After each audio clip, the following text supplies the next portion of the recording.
예, 안녕하십니까. 이번 시간은 4장 2-2 채널 입력단에 대한 설명입니다. 이 전타임은 약간 음향 콘솔에 대한 역사를 이야기하다 보니까 살짝 그냥 스토리처럼 가볍게 그냥 듣는 내용이었다면, 사실 여기서부터는 약간 좀 꼭 이해를 하고 넘어가야 되는 부분들이 있기 때문에 예, 이번 시간 약간 집중해서 들으시는 걸 추천드립니다. 예, 이제 콘솔에 있어서 이제 저도 이제 음향을 가르쳐 줄 때 뭐 마이크에 대한 설명도 하긴 하지만 가장 기본적으로는 콘솔에 대한 그 기능들을 설명을 하긴 합니다. 어떻게 보면 굉장히 간단하게 설명할 수도 있는 부분이긴 한데 그 원리를 알고 넘어가면 굉장히 또 깊고 뭐랄까 심오한 원리들이 있기 때문에 예, 꼭 기억을 하셔야 될 부분들입니다.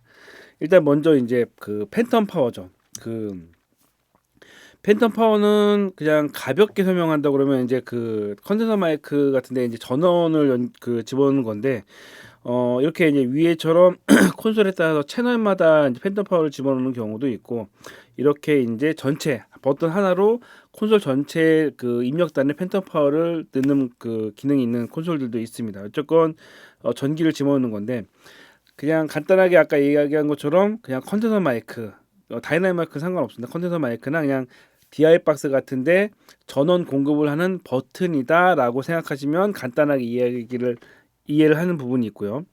옛날에 시험 문제 나왔을 때 그 문제가 나온 적이 있어요. 팬텀 파워에 대한 설명 중 뭐 틀린 것은 이렇게 나온 적이 있었는데 그때 당시에는 어떤 게 있었냐면은 흔히 이제 팬텀 파워라고 이야기를 하기도 하고 플러스 48V라고 이야기를 해요. 거기 48V라고 적혀 있으니까.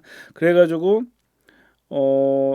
그 문제가 그때 이제 틀렸던 그 보기 중에 틀렸던 것 중에 하나가 그 팬텀 파워는 무조건 48V다라고 적혀 있어서 당연히 48V지라고 이제 적었는데 그래서 틀렸던 사람들이 굉장히 많았었거든요. 근데 나중에 이제 알고 보니까 그때는 저도 이제 그 뭐지 좀 옛날이었으니까 몰랐었는데 컨덴서 마이크 중에서는 뭐 128V를 쓰는 그 컨덴서 마이크도 있습니다. 한마디로 꼭 48V가 아니고 종류에 따라 다른 그 전압을 쓰는 그 기기들이 있었다는 거죠. 그래서 그 녹음실이나 이런 약간 진공관 그 컨덴서 마이크의 경우는 따로 팬텀 파워 전원을 집어넣는 이런 그 아답터 같은 서플라이 같은 기계들이 따로 별도로 있기도 합니다. 근데 이제 여기서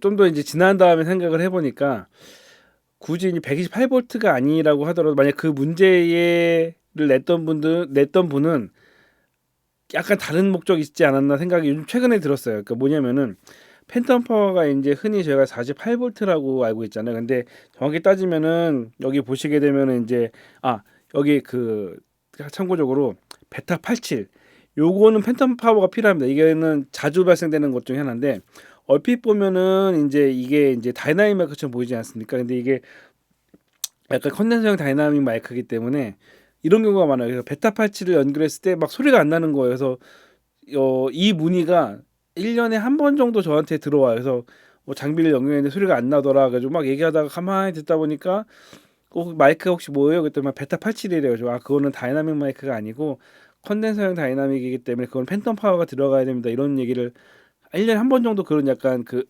문제가 안 돼가지고 하는 거에 대한 그 질문을 받는데 어찌됐건 베타 87 같은 경우가 컨덴서 마이크인데 보시게 되면은 전원이 11V에서 52V지 않습니까? 그래서 이게 뭐냐면 그 표준 그 팬텀 파워 볼륨이 48V가 아니라 12V에서 그 48V가 해서 그 사이에 이제 전압이 그 들어간다는 거죠. 그러니까 표준 레벨이 그 무조건 48V가 아니라 12V에서 48V 뭐 이런 대역이 있어가지고 그 대역을 그때 그 문제에서 그 대역을 이야기하려고 하지 않았나라는 생각을 최근에 하게 됐습니다. 어찌됐건 팬텀 파워는 무조건 48V는 아니다. 다만 이제 표준적으로 48V를 그 제공했을 때 그 작동이 되게 만들었다 정도로 생각을 하시면 될 것 같고 DI 박스 같은 경우도 팬텀 파워를 안 쓸 때는 9V 건전지를 쓰긴 하거든요. 근데 9V 건전지를 쓰긴 하는데 내부적으로 그 9V 건전지를 48V로 바꿔줘요. 그런 역할을 하고 여기서 약간 좀 더 깊게 들어가자면 무조건 48V가 문제가 아니라 간혹 어떤 그 컨덴서 마이크나 어떤 장비들에 있어서는 그 암페아가 딸리게 되면은 작동을 안 하는 경우도 아주 간혹 있을 수도 있다라는 그런 글들이 있더라고요. 물론 보편적인 마이크들이나 장비들은 그냥 팬텀 파워 전원만 넘겨주면 상관이 없는데 건전지로 할 때는 암페어가 약해지기 때문에 간혹 작동이 안 될 수도 있다라는 뭐 그런 이야기들이 있어요. 근데 요거까지는 이제 저 정확하게 어떤 거라고는 보진 못했는데 그런 이야기들이 있다는 정도만 알고 계시면 될 것 같고, 어찌됐건 여기까지 정도가 이제 기본적인 건데, 예, 하나 아셔야 될 게 뭐냐면은 그럼 팬텀 파워는 어떻게 전류를 보내는가? 요게 이제 실기 시험에 나오는 단계입니다. 그러니까 필기 시험은 간단하게 팬텀 파워에게 기능, 뭐 DI 박스에 연결한다, 컨덴서에 연결한다, 요 정도가 이제 필기 시험이라면은, 실기 시험에서 여러분이 만약에 그 실기 시험 목록 중에 그게 있어요. 그 테스터기가 실기 목록이 나온다면은 거의 이제 그 90% 확률로 이제 케이블 관련된 게 나오는 거죠. 케이블 연결 결선이 맞는 건지 안 맞는 건지 요런 게 나오는데 그때 중에 단골 문제 중에 하나가 쉴드, 그러니까 그 XLR에서 1번을 끊어놔. 1번을 끊어놓은 다음에 그 1번을 끊어놓게 됐을 때 어떤 현상이 발생이 되느냐, 이렇게 했을 때 그냥 흔히 하는 답은 그 팬텀 파워가 이제 그 전원이 연결이 안 되기 때문에 그 팬텀 파워가 전송이 안 돼가지고 컨덴서 마이크가 작동이 안 됩니다. 물론 이제 1번을 끊어놓게 되면 다이나믹 마이크 같은 경우는 신호가 2, 3번으로 가기 때문에 작동을 하는데 컨덴서 마이크는 작동이 안 되는 거죠. 요거에 대한 거를 아는지 물어보는 것 때문에 시기 문제를 내놓는데, 좀 더 깊게 넘어가면 뭐가 있냐면은, 자, 그러면 전기가 어떻게 XLR로 전달돼 가지고 그 작동을 하느냐, 작동 원리까지 나가면 약간 복잡해지는 거죠. 자, 여기서는 이제 뭐랄까 그 복합적인 약간 그 이론 몇 가지가 복합적으로 되어 있습니다. 뭐냐면은 제가 이전에 다른 영상에서는 교류랑 직류항에 대한 설명을 한 적이 있는데, 여기는 아직 이 책에서는 안 했는데, 어쩌면 여러분이 교류랑 직류에 대해서 한 가지 알고 계셔야 돼요. 일단 간단하게 생각하면은 교류는 이제 저희가 220V나 이렇게 그 파형이 있는 전기를 교류라고 그러고, 그 직류는 건전지처럼 그냥 그 뭐랄까 전류차가 안 생기는 거를 직류라고 했을 때 여러분, 음향 신호는 교류입니다. 그러니까 어떤 거냐면은 여기 보시게 되면은 그 뭐지? 예. XLR 케이블 신호 전송 방식에 대해서 제가 예전에 설명했는데 이런 식으로 전송이 돼요. 그러니까 한마디로 2번 같은 경우에는 정상이파, 3번 같은 경우는 위상파를 보낸 다음에 그게 끝에 가서 프리앰프에서 그 위상 반전을 시켜줘 가지고 그 케이블상에 들어왔던 노이즈를 제거하면서 신호를 합성해 가지고 좀 더 증폭된 소리를 전송하기 위해서 XLR 케이블은 이런 식으로 신호를 전송한다라고 이전에 제가 설명을 했어요. 설명했기 때문에 약간 넘어갑니다. 이렇게 전송이 되는데, 그렇다는 얘기는 뭐냐면 2번과 3번으로는 동일하게 그 신호가 하나는 정상이, 하나는 역상위로 가고 있다는 뜻이에요. 이 상태에서 두 개의 동시에 48V의 전압이 들어갑니다. 그리고 그러니까 2번, 3번이 플러스가 되는 거죠. 그리고 1번이 마이너스 그 접지가 돼 가지고 그 48V를 하는 거죠. 48V는 직류 전기입니다. 자, 다시 정리해 볼게요. 2번, 3번으로는 교류 신호가 밖으로 나가고 있고, 콘솔로, 한마디로 콘솔로 그 교류 신호가 가고 있으면서 콘솔에서는 48V를 직류 전기로 보내는 거죠. 예, 두 개가 가는데 왜 팬텀 파워가 팬텀 파워냐? 팬텀이 유령이지 않습니까? 한마디로 마이크에 전원선이 따로 없는데 작동을 하는 거죠. 이 신호는 음향 신호인데 전기까지 같이 흘러 들어가는 거죠. 자, 생각해 보세요. 음향 신호가 가는데 전기 신호를 보내면 두 개가 간섭이 생겨야지 정상인데 생기지 않는 거죠. 그래서 요거가 팬텀 파워가 되는 거죠. 정상적으로 봤을 때는 전기 신호가 들어가고 음향 신호가 들어가는데 두 개가 간섭이 없이 작동이 되네.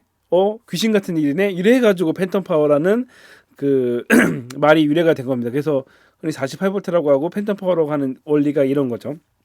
자, 그 원리 중에 하나가 뭐냐면은 48V가, 그러니까 여기서는 2번 하나만 끊어지더라도 문제가 뭐가 발생되냐면은 전류가 흐르게 돼요. 지금 자, 설명을 드리면은 그 여기 장비에서 어쨌건 2번, 3번으로 전기가 들어가는데 두 개가 동일한 전압이 들어가지 않습니까? 그렇게 되면서 뭐가 문제가 있냐면, 일단 어떻게 생각하면, 그러니까 이런 느낌이에요. 두 개가 힘이 있어요. 두 개가 힘이 있는데 두 개가 힘이 이렇게 뭉치고 있어가지고 이렇게 생각했나?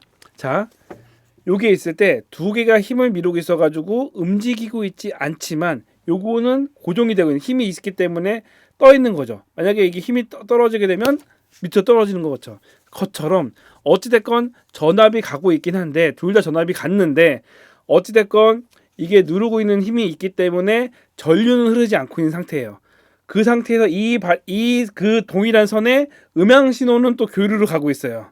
그러면서 1번과 2번, 3번이 어쨌건 48V 전이차가 생기면서 그 컨덴서 마이크는 작동을 하게 되어 있는 거죠.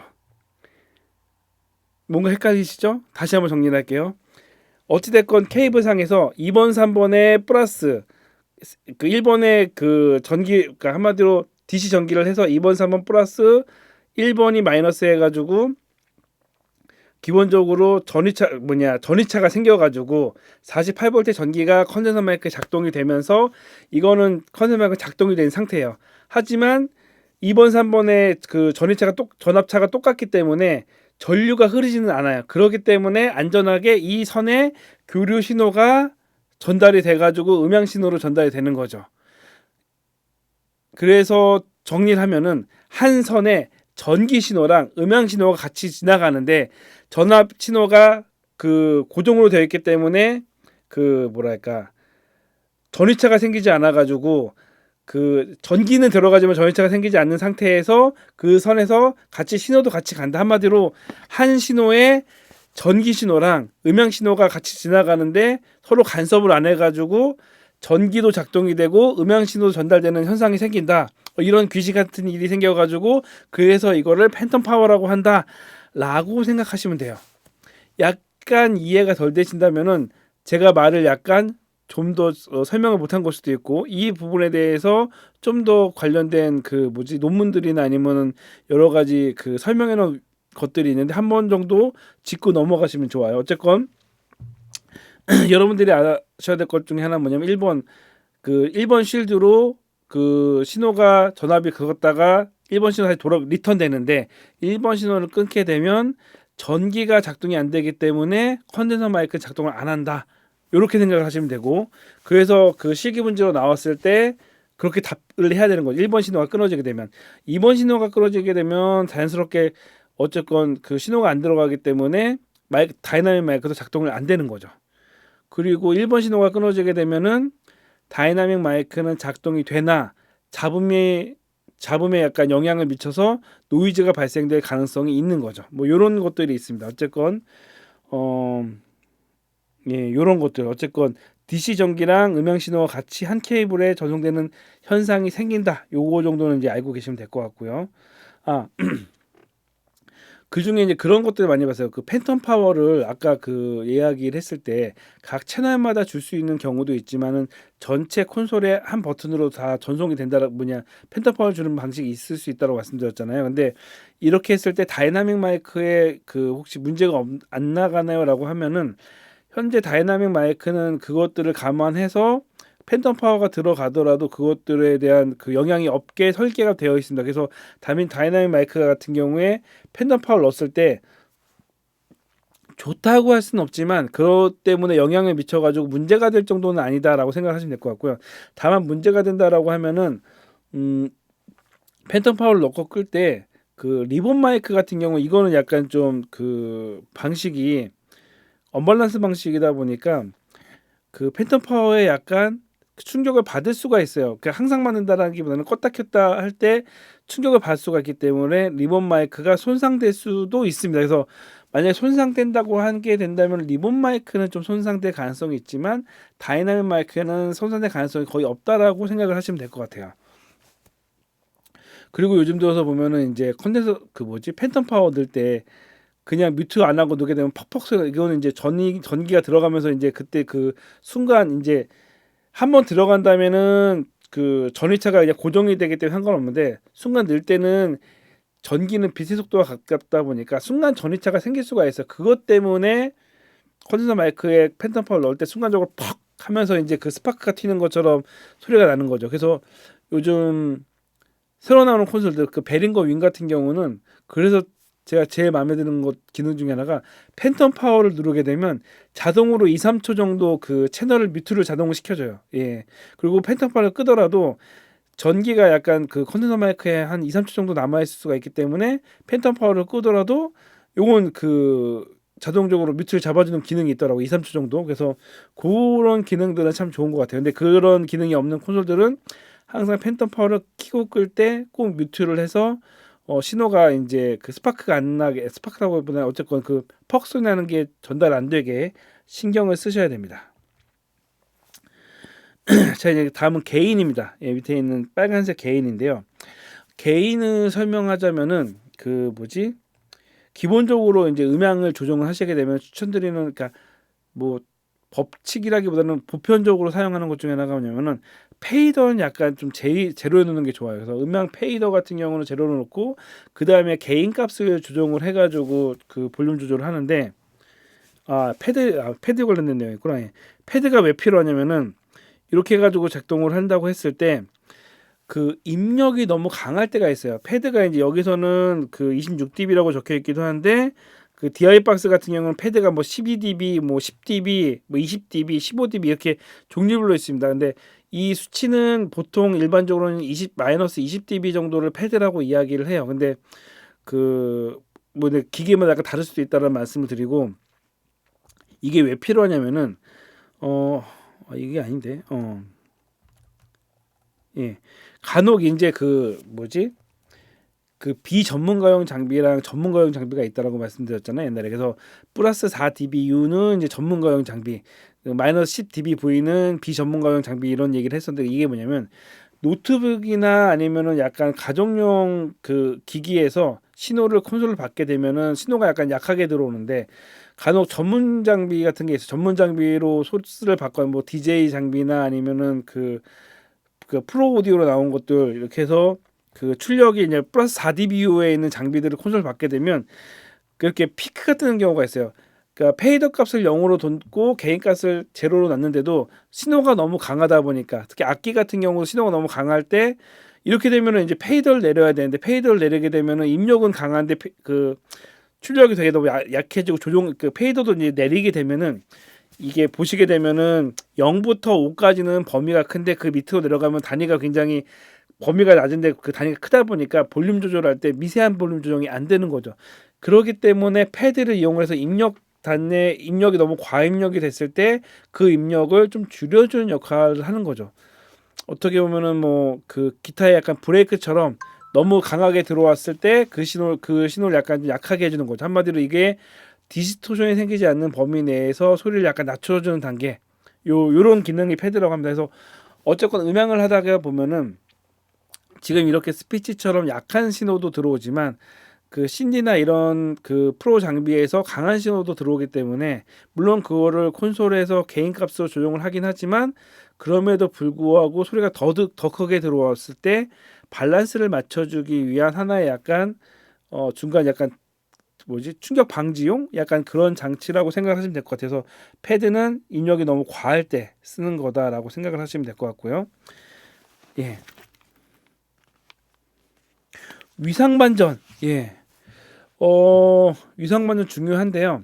일반적으로는 제가 행사를 하면서 위상 반전을 쓰는 경우는 사실은 지금까지 거의 없어요. 근데 위상 반전은 어디에 쓰냐면은, 일단 말 그대로 그 XLR 같은 경우에 2번, 3번이 기본적으로 아까 그 말씀 드렸잖아요. 2번은 그 정상이 그 뭐지?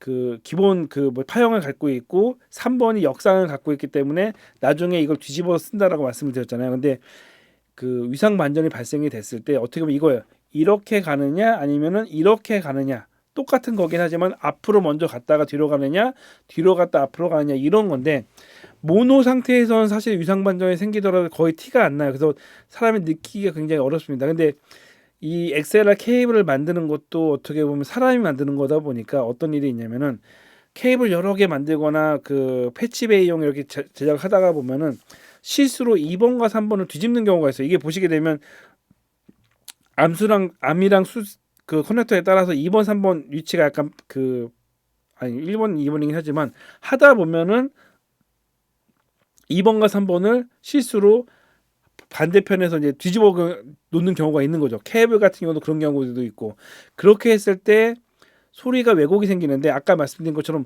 모노는 왜곡을 잘 느끼기 어려워요. 근데 스테레오 장비 같은 게 있어요. 그 신디사이저나 아니면 DJ용 장비나 이런 것 같은 경우는 소리가 LR이 있다 보니까 이 중에 하나가 만약에 2번, 3번에 뒤집어졌게 되면 이 두 신호가 위상 번전을 일으켜가지고 신호가 굉장히 왜곡되는 경우가 생깁니다.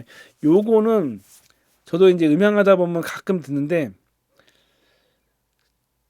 뭐랄까, 저도 1, 2년에 한 번 정도 들어요. 가끔 위상 번전이 문제가 생겨가지고 공연하다가 고생했다는 얘기는 1, 2년 만에 한 번 생기긴 하는데, 어쨌든 저희가 공연 중에 리허설하는 중간에 갑자기 이 문제를 발견했다고 해가지고 그 선을 뜯어가지고 다시 납땜을 해가지고 2번, 3번을 바꾸기가 어렵지 않습니까? 어렵기 때문에 위상 번전 스위치를 놔가지고 간단하게 일단 문제를 해결하고, 그 다음에 이제 공연이 끝난 다음에 뒤에 뭐 케이블을 교체하던가 이제 납땜을 다시 하던가 해가지고 수정을 해야 되겠죠. 그래서 일반적으로 위상 번전 스위치를 누를 일은 별로 없다. 근데 이렇게 납땜을 잘못했을 때 누르는 경우가 있고, 또 하나는 뭐냐면 이 약간 그 중국이나 약간 공산당 쪽 그 연설하는 거 보게 되면 특이하게 이 마이크를 이렇게 여러 개 놓는 경우가 있습니다. 이게 뭔가 문제가 생기냐면은 그 사람의 목소리 하나인데 마이크가 이게 여러 개가 있다 보니까 마이크별로 소리를 받아들이는 거리가 달라지는 거죠. 이 거리가 달라지다 보니까, 그러니까 마이크가 사람이 하나가 있고 이렇게 마이크가 하나가 있으면은 위상 번전될 일이 없는데, 사람의 목소리가 하나인데 마이크가 여러 개가 있으면 마이크 간의 거리 차로 인해서, 예를 들어 이거는 10cm인데 이거는 뭐 15cm인데 이거는 17cm다 그러면은 2cm에 대한 약간 왜곡이 생기는 거죠. 그렇게 해가지고 음향 콘솔에 왜곡이 들어오는 경우가 간혹 있습니다. 그래서 제가 그 사진 안 했네. 그 뭐지? 특히 이제 그 교회 목사님들 마이크 보면 이렇게 마이크 그 두 개를 쓰시잖아요. 물론 좌우로 했을 때 소리가 잘 들어가게 하는 것도 있는데, 간혹 그 강대상에서 소리가 부딪히거나 아니면 간혹 이 그 사람의 목소리도 여러 주파수다 보니까 특정 주파수에 의해서 그 왜곡이 되는 경우가 생기는 거죠. 그럴 때도 위상 번전 스위치를 눌러서 그 문제를 해결하는 경우도 간혹 있습니다. 예, 이런 경우죠. 한마디로 그 거리차로 생겨서 생기는 위상 번전 시, 예, 그런 경우가 있고요.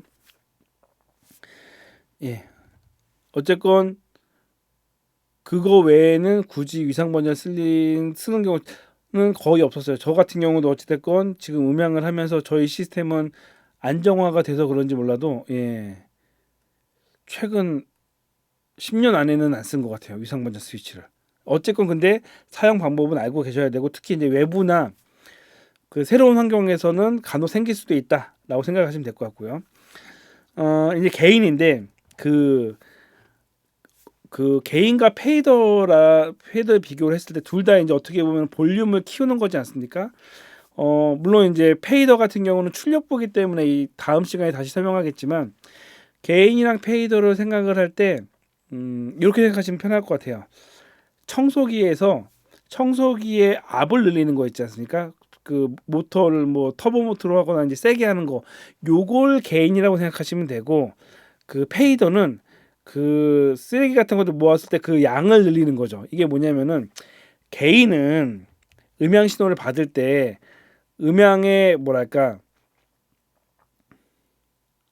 그러니까 소리를 좀 더 한마디로 그 소리를 좀 더 받아들일 수 있는 그 기능을 높이는 거죠. 한마디로 뭐냐면 청소기처럼 1m 뭐지 10cm에 있는 그 소리를 빨아들이는 기능이 있다라고 했을 때 터보 모드로 하게 되면 20cm에 있는 소리를 받아들일 수 있는 것처럼, 못 받아들이는 소리를 더 받아들이는 기능을 가지는 게 개인이라고 생각하시면 되고, 페이더 같은 경우는 이미 받아들인 소리예요. 받아들인 거를 양을 늘리는 게 페이더라고 생각하시면 돼요. 그래서 개인은 없는 소리를 더 받아들여 가지고 그 기존에 못 듣는 소리를 더 받아들일 수 있는 기능이 있는 반면, 페이더는 한번 들어온 소리에서 더 새로운 소리를 받아들일 수는 없어요. 다만 한번 받아들인 소리의 양을 늘려서 소리를 키울 수는 있는 거죠. 그래서 두 개의 종류가 약간 다릅니다.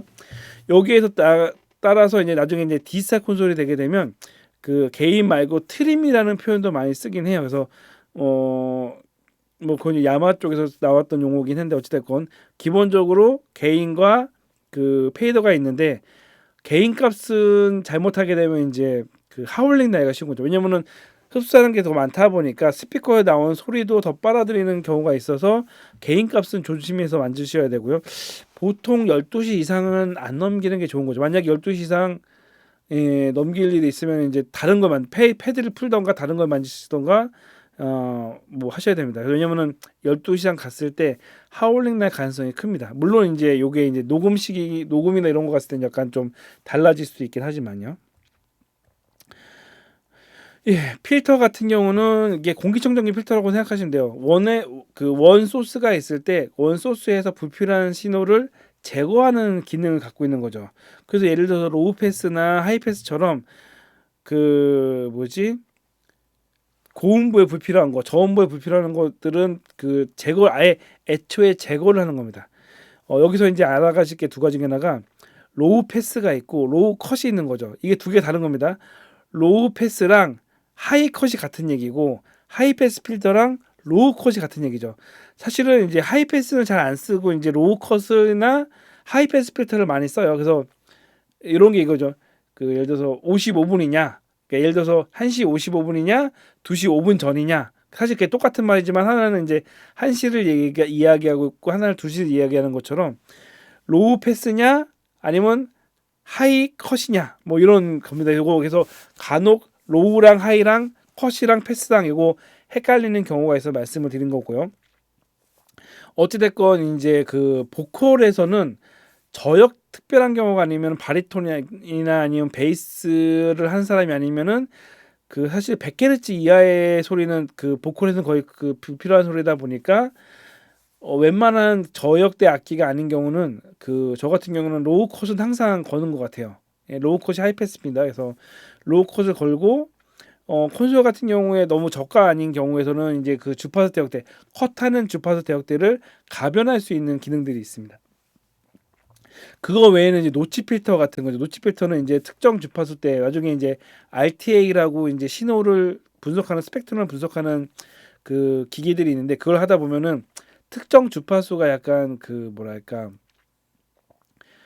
그 하울링이 나는 포인트가 있거나 아니면은 치차름 사람 목소리의 특정 주파수가 약간 그 치차름이 생겼을 때 그 주파수 대역을 이제 그 줄여주는 거죠. 줄여줌으로 해서 전체적인 주파수는 크게 안 건드리고 문제가 생기는 그 부분만 집게처럼 딱 뽑아가지고 제거하는 기능이 이제 노치 필터인 거죠. 이런 것들을 약간 이제 그 그래픽화 한 게 그 뭐냐 그 EQ에서 만든 게 이런 식입니다. 그래서 로우 컷, 하이 컷, 노치 필터 이런 식으로 해가지고 했을 때 가운데 이제 두 개 산처럼 생기는 그 부분이 약간 소리의 원음 부분인 거죠. 그래서 불필요한 소리는 빼고 이 소리의 원음으로 여기서 이제 뭐 또 뭐 EQ를 조정할 수 있긴 하지만 이런 기능이 있다. 그래서 어쨌건 필터는 그 공기 필터처럼 불필요한 것들을 제거하는 것처럼 사실 저희가 이제 주파수 이 마이크로 소리가 전달이 됐을 때 기본적으로 28Hz에서 2만 헤르츠까지 전달이 되지만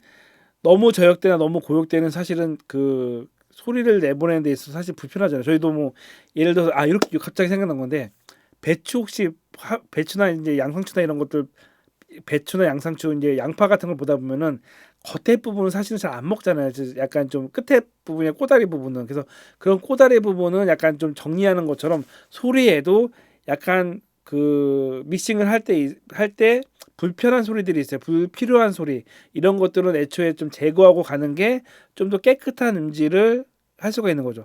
배추도 그 약간 찌그레기라고 하는 약간 좀 겉에 있는 것들을 먹을 수는 있죠. 하지만 약간 지저분하기도 하고 약간 말라비틀어지고 하기 때문에 그 부분을 제거하고 김치 담글 때 쓰는 것처럼 양파도 마찬가지예요. 양파 먹을 때 그 껍질까지 안 먹잖아요. 불필요한 거니까 깔끔하게 제거하고 알맹이를 먹는 것처럼 음향에서도 불필요한 것들은 제거하고 그 남은 걸 가지고 이제 여기에 EQ나 이런 것들을 이용을 해가지고 믹싱을 하기 위한 필터가 있다라고 생각하시면 될 것 같아요. 이퀄라이저입니다. 이퀄라이저는 이제 기본적으로는 그 그래픽 이퀄라이저 쓰고 있지만 여기서는 이제 콘솔에 관한 거기 때문에 콘솔에서는 그 파라메트릭 이퀄라이저를 쓰고 있고요. 물론 이제 저가형 지금 이 근처에 제가 콘솔이 없구나. 예. 디지털 콘솔밖에 없네. 예. 그 콘솔 보게 되면 저가용 콘솔 같은 경우는 이 파라미터 EQ가 굉장히 간단하게 되어 있어요. 뭐 고음, 중음, 저음 이렇게 있거나 아니면 중간에 저음 같은 경우에 뭐 로우, 저음, 그러니까 중음 중에서도 로우랑 그 미들이랑 나눈 경우도 있고 거기에 Q 값을 조정하는 경우도 있고 주파수를 약간 조정하는 경우도 있고 그래서 어 그래픽 이퀄라이저만큼은 아니지만 기본적으로 한 보통 한 3포인트에서 4포인트 정도의 신호를 그 부스트하거나 컷하거나 하는 기능이 있는 거를 그래픽 이퀄라이저라고 합니다. 좀 더 이제 디셀 콘솔이나 좀 더 좋은 콘솔 같은 경우는 좀 더 그걸 좀 디테일하게 해가지고 좀 더 세밀하게 만질 수가 있는 거죠. 자, 이게 왜 필요하냐면은 어 예전에 표현했던 게 그거예요. 그 사람의 목소리가 이렇게 있는데 제가 이 그 똑같은 목소리를 가지고 그냥 이런 환경 말고 스피커 같은 경우는 소리 출력이 크다 보니까 공간이 바뀌게 되면은 그러니까 한 공간 말고 다른 공간을 계속 움직이게 되면 그 공간에 따라서 제 소리가 변하는 거죠.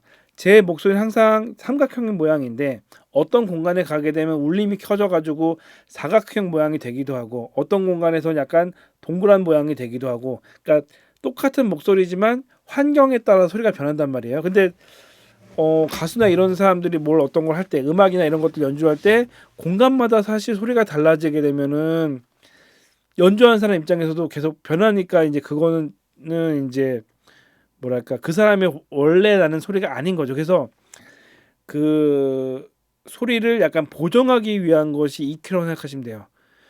음,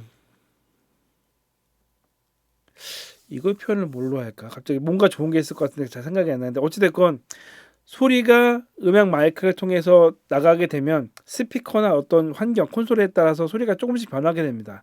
또한 그 약간 맛깔나기 위해서 저희가 이제 양념을 치는 것처럼 소프라노 같은 경우는 약간 중고음을 높이게 되면 원래 그 소리 내는 것보다 좀 더 카랑카랑한 소리가 나가가지고 약간 맛깔나게 되는 경우도 있고 약간 바리톤이나 베이스 연주자 뭐냐 노래를 부르는 사람이 소리를 중저음을 강하게 하게 되면 소리가 좀 더 단단해지면서 포인트를 넣는 거죠. 한마디로 저희도 뭐 어깨 뽕 넣는 것처럼 화장 분장하는 것처럼 원래 소리에 약간 분장을 해서 그걸 도드라지게 하는 거죠.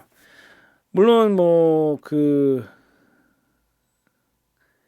제가 이제 저희 와이프한테 쓰는 거지만 당신 항상 아름다워 뭐 이런 약간 좀 낯간지러운 소리 가끔 하긴 하는데 물론 그렇게 원판 화장 안 한 모습이 이쁘다라고 할 수도 있지만 간혹 어디 야외 사람들 만나게 되면 저희가 원판을 그대로 가진 않잖아요. 뭐 남자들은 좀 그렇지만 여자분들은 약간 화장을 하고 이쁘게 했을 때 그게 원래의 모습과는 약간 달라지더라도 얼굴에 약간 포인트를 줘서 보기 좋게 만드는 거.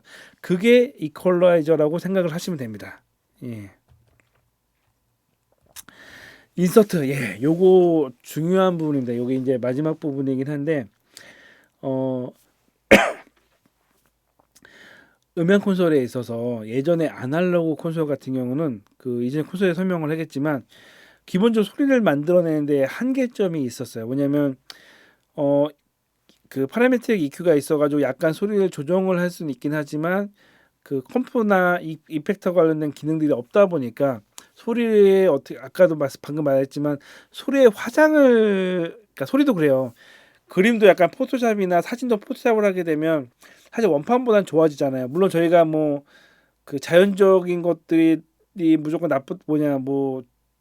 나쁜 거냐라고 하기는 그렇지만 어쨌건 저희가 보여주는 것, 누군가에 들려주는 거라고 했을 때 좀 더 이쁘고 좀 더 부드럽고 좀 더 듣기 좋은 게 좋은 것처럼 화장이나 포토샵이 하는 것처럼 소리에도 약간의 포토샵이나 화장처럼 많이 다듬거나 가꾸게 되면은 안정적으로 소리가 전달되는 거죠. 물론 컴프처럼 소리를 압축해서 듣기 편하게 하는 것도 있는 것처럼 어쨌건 소리를 어쨌건 듣기 좋게 다듬어야 되는데 기존의 아날로그 콘솔은 거기에 약간 한계점이 있습니다. 왜냐면은 거기에 컴프 기능이나 이런 것들 다 집어넣자니 돈이 많이 들어가는 거죠. 왜냐면 채널마다 기능들을 많이 넣으면 넣을수록 어째 콘솔은 더 무거워지고 돈이 더 비싸게 들어가고 그러다 보니까 그 믹서에서도 예를 들어 보컬 채널, 메인 보컬이나 중요한 사람들에게만 한두 개씩 그 서버 장비를 연결해 가지고 그 이펙터 효과를 내거나 아니면은 외부 장비를 연결하는 경우가 있었으면 그게 이제 인서트 기능을 이용한 거죠. 한마디로 뭐냐면 콘솔이 예를 들게요. 콘솔이 예를 들어서 1,000만 원이라고 했을 때 여기에 각 채널에 그러니까 한 48채널 얘기해 48채널짜리 콘솔 아날로그 콘솔이 1,000만 원이라고 이야기했을 때 여기에 모든 채널에 컴프레서, 이펙터, 뭐 그래픽 이퀄라이저 이런 것들 연결하게 되면 한 채널당 한 100만 원씩은 들어갔을 거예요. 그럼 48이면은 1,000만 원짜리 콘솔이 한 5천만 원이 더 들어가니까 6천만 원짜리의 장비가 되어버리는 거죠. 그렇게 해야지만 어떻게 보면은 그 오퍼레이터가 원하는 소리를 만들 수 있다라고 했을 때 그것까지 너무 과하다. 48채널이라고 하더라도 보컬이랑 예를 들어서 뭐 서브 보컬 이렇게 해가지고 한 5명 정도에게만 주면 좋을 것 같다라고 하면은 컴프랑 EQ 뭐 예를 들어서 리버브 같은 경우를 5세트만 사는 거죠. 그래서 원하는 채널에만 연결하게 되면은 뭐 5세트 500만 원이라고 하면은 1,500만 원으로 1,500만 원짜리 소리랑 전체에 있는 6천만 원짜리 소리랑 거의 같아진 거죠. 왜냐면은 6천만 원짜리 콘솔에 채널마다 다 연결했다 치더라도 사실 다 쓰는 건 아니거든요. 그러다 보니까 적은 비용으로 효율성을 높이기 위해서 만든 게 인서트 단자인 거죠. 한마디로 콘솔에서 외부 장비를 연결해서 사용하는 장비입니다. 그래서 이제 간혹 이제 음향을 처음 하신 분들이 제가 이제 그 단자를 연결하세요라고 하게 되면 그 인서트에다가 연결을 하는 경우도 많아요. 그러니까 인풋에다 연결을 해야 되는데 그 인서트랑 이제 인풋이랑 단자가 똑같이 생겼으니까 저기 연결한 경우들이 많으시더라고요. 그래서 그것 때문에 그 말씀을 드린 거고요. 인서트 케이블은 이렇게 생겼습니다. 책에서는 이제 그 이렇게 생긴 거랑 1대1로 나는 그 인서트 방식도 설명을 하고 있는데 이거는 이제 콘솔에서도 인아웃을 단자를 따로 만들어야 돼. 그러니까 단자 그 콘솔이 그런 게 있어요. 단자를 최소화하려고 하는 게 있어요. 왜냐면 단자가 많아봤자 복잡해 보이기도 하고 사이즈도 크다 보니까 그 콘솔에서는 TRS 개념으로 해서 단자를 하나로 만드는 경우가 많은데 간혹 옛날 구형 콘솔에서는 그냥 단자가 2개 있는 콘솔도 있은 적이 있습니다. 저도 한 번 봤어요. 그래서 요거 관련된 자료를 제가 검색을 해봤는데 제가 그 콘솔을 못 찾아가지고 이제 그 보여드리진 못하지만 어찌됐건 2개인 것도 있다 하지만 요즘 거의 있어봤자 하나짜리 인서트 그 단자를 쓰고 인서트 커넥터는 TRS 스테레오로 씁니다. 그리고 기계에는 모노로 연결이 되는 거죠. 그래서 믹서에서 이런 식으로 그 인서트 단자 연결한 다음에 그 하나는 인 아웃인데 여기 보시게 되면 뭐가 있냐면 자 여기 있습니다. 지금 보시게 되면 XLR 저기 그 5번 맨 밑에 보게 되면 인서트 단자에 대한 것을 아주 친절하게 그림으로 그려져 있어요. 그래서 인서트 단자에서 팁 부분이 아웃인 거죠. 그리고 링 부분이 인. 그 다음 건 이제 접지 부분인데 이렇게 연결이 되어 있다라고 하는데 여기 어떻게 보셔야 되냐면은 자, 요거 같은 경우는 이제 이거는 이제 컴프레서인데 컴프레서에 인풋이랑 아웃풋이 있는 거죠. 이렇게 해가지고 자 여기 보시면 뭐가 있냐면은 콘솔에서는 그 TV 아웃인 거죠. 아웃인데 이 아웃이 밑에 케이블 커넥터에 들어가서 그 장비 예를 들어 컴프나 이펙터에 들어가는 장비는 그 인풋이 돼버린 거죠. 그래서 콘솔 아웃이 들어가서 장비의 인으로 들어갔다가 장비의 아웃이 다시 콘솔의 인으로 들어가는 거죠. 그래서 요 인과 아웃은 헷갈리시면 안 돼. 콘솔의 인과 장비의 아웃은 반대인 거죠. 그러니까 콘솔의 아웃으로 들어가서 장비의 인으로 들어가고 장비의 다시 아웃이 콘솔의 인으로 들어간다. 이 구조는 꼭 아셔야 됩니다. 그래서 뭐지? 예전에 이제 실기 문제에서도 인서트 커넥터에서 그 3.5대 XLR 이렇게 나와서 이렇게 나온 다음에 지금 요 케이블은 약간 좀 많이 그 알려져 있기 때문에 그 이해하기 편한데 요렇게 됐을 때 이제 이게 끝이 이제 XLR이다 보니까 이거 그림을 준비 못했구나. 요거가 배선이 어떻게 되어 있는지 그리는 게 이제 그 실기 문제로 나왔었습니다. 그래서 제 거에 이거 그림이 나왔나 모르겠는데 어쨌건 요거가 나온 적이 있다. 요것도 약간 인서트 물론 이걸 뭐 3.5 소스 받는 걸로 쓸 수도 있지만 요걸로 해서 인서트 커넥터처럼 쓰는 경우도 있다. 이런 거 말씀을 드리고요. 이런 게 있다라는 말씀을 드립니다. 그래서 그 X30 보게 되면은 그 INS라고 해서 지금 빨간색 테두리 있는 거 있지 않습니까? 요게 이제 인서트를 그 다 안 쓰고 이제 뭐냐 약어로 쓰는 거죠. 그래서 이제 X32 같은 경우는 요걸 쓰게 됐는데 제가 이제 이전에도 이야기했지만 그 추후에 이제 음향 콘솔을 배우게 된다면은 아날로그를 먼저 해야 되는 이유 중에 하나가 뭐냐면 인서트를 연결하는 방식. 한번 인서트를 연결해 가지고 임팩터 장비랑 연결하는 때 콘솔 제조사마다 다 틀려요. 뭐냐면은 그 X32 같은 경우는 임팩터 관련된 데가 있어서 거기 가가지고 인서트나 아니면 인풋 아웃풋을 설정하면 되는데 어디는 채널에 가서 설정해야 되는 것들도 있고 물론 이것도 뭐 할 수도 있긴 하겠지만 그러니까 콘솔마다 인서트의 기능은 있는데 그 인서트를 어떻게 연결하느냐 라우팅을 어떻게 하는지에 따라서는 회사마다 좀 다 틀린 게 있습니다. 그래서 방법은 기본적으로 원리는 이렇다는 걸 알고 계시고 추후에 콘솔마다 만졌을 때 이 콘솔은 인서트를 어떻게 넣느냐 임팩트를 어떻게 가져오느냐 이런 거에 대해서 이해를 하시는 게 편합니다. 예, 여기 뭐 다 있는 위상 반전도 있고 48V도 있고 뭐 다 있습니다. 어쨌건 그래서 어쨌건 입력 부분에 대한 것이 이런 부분이 있다라고 생각하시면 될 것 같고 디지털 콘솔 같은 경우는 이런 식으로 약어를 쓰는 경우들이 그래서 보시면 위에 인서트라고 적혀 있잖아요. 인서트인데 그냥 얘네들 글씨를 잘 안 쓴 다음에 예, 저렇게 쓰는구나 예, 생각을 하시면 될 것 같습니다. 예, 입력 부분은 이렇게 마치겠습니다.